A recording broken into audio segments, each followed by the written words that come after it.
हुआ है। लेकिन मैं आज सदन को बताना चाहता हूं, माननीय अध्यक्ष, रिफॉर्म, परफॉर्म एंड ट्रांसफॉर्म, एक निश्चित आयोजन, प्लानिंग और कठोर परिश्रम की पराकाष्ठा, और इसी की वजह से आज देश इस मुकाम पर पहुंचा है। और ये प्लानिंग और परिश्रम की निरंतरता बनी रहेगी। आवश्यकता अनुसार उसमें नए रिफॉर्म होंगे और परफॉर्मेंस के लिए पूरी तरह ताकत को लगाया जाएगा। और परिणाम ये होगी कि हम तीसरे नंबर पर पहुंच के रहेंगे। आदरणीय अध्यक्ष जी,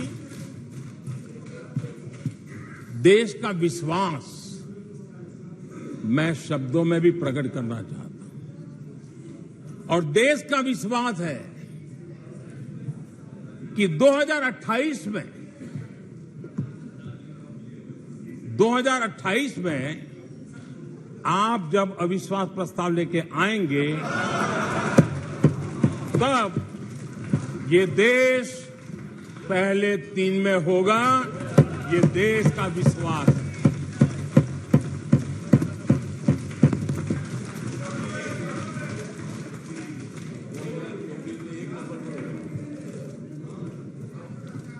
आदरणीय अध्यक्ष जी,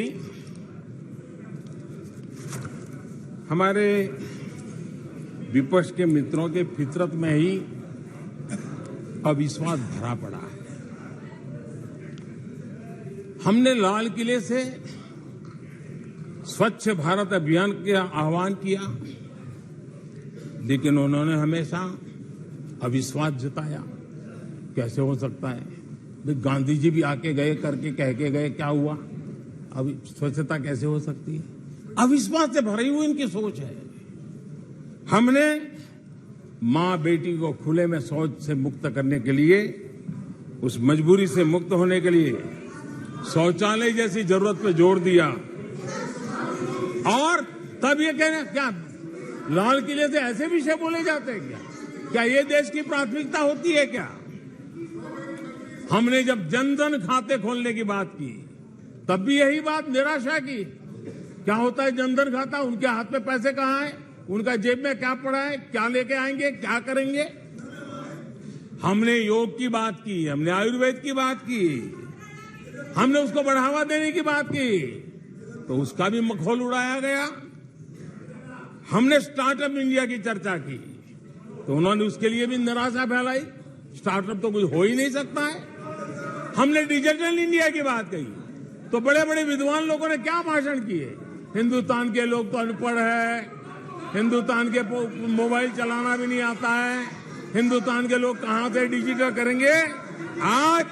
आज डिजिटल इंडिया, देश आगे है। हमने मेक इन इंडिया की बात कही, जहां गया वहां मेक इन इंडिया का मजाक उड़ाया, जहां गए वहां मेक इन इंडिया का मजाक उड़ाया। आदरणीय अध्यक्ष जी,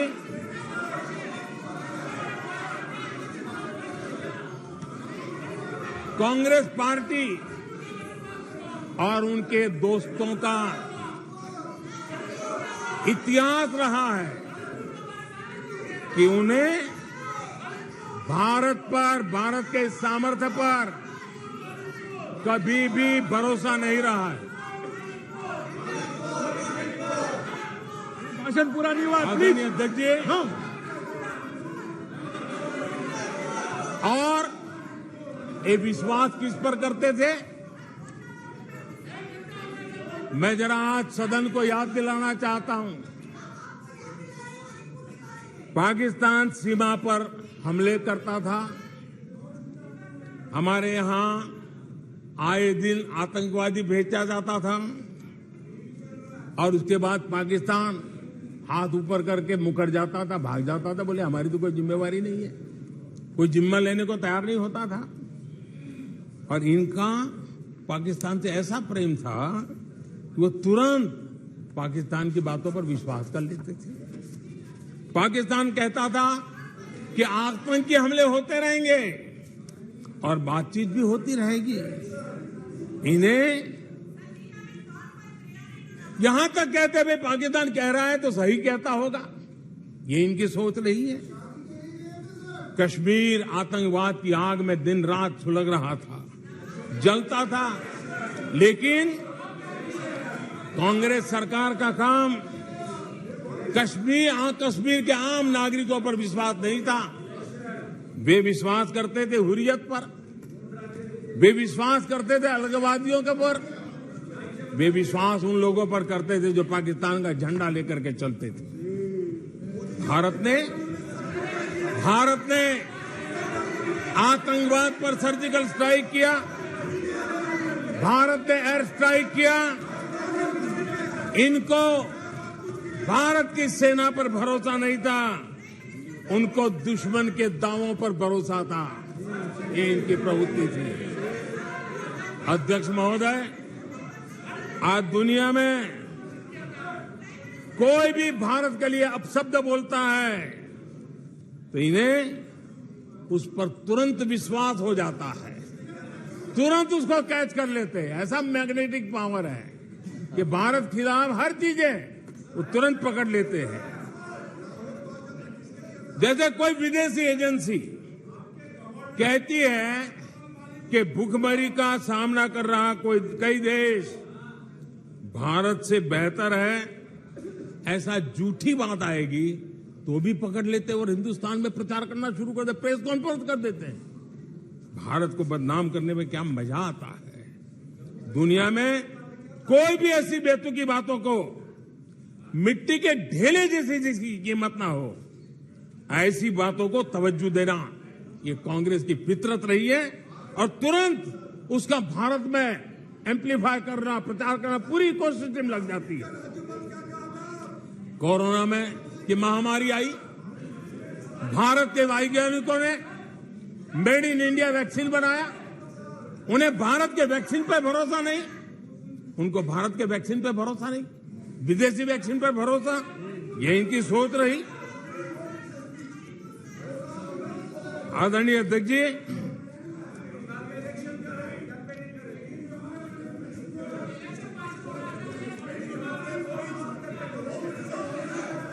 देश के कोटि कोटि नागरिकों ने भारत के वैक्सीन पर विश्वास जताया। इनको भारत के सामर्थ्य पर विश्वास नहीं है, इनको भारत के लोगों पर विश्वास नहीं है। लेकिन इस सदन को मैं बताना चाहता हूं, इस देश का भी, भारत के लोगों का कांग्रेस के प्रति नो कॉन्फिडेंस का भाव बहुत गहरा है। कांग्रेस के प्रति नो कॉन्फिडेंस का भाव बहुत गहरा है भारत के लोगों में। कांग्रेस अपने घमंड से इतनी चूर हो गई है, इतनी भर गई है कि उसको जमीन दिखाई तक देती नहीं है। आदरणीय अध्यक्ष जी, देश के कई हिस्सों में कांग्रेस को जीत दर्ज करने में अनेक दशक लग गए हैं। तमिलनाडु में कांग्रेस की आखिरी बार 1962 में जीत हुई थी। 61 वर्षों से तमिलनाडु के लोग कह रहे हैं कांग्रेस नो कॉन्फिडेंस। तमिलनाडु के लोग कह रहे हैं कांग्रेस। पश्चिम बंगाल में उन्हें आखिरी बार जीत 1972 में मिली थी।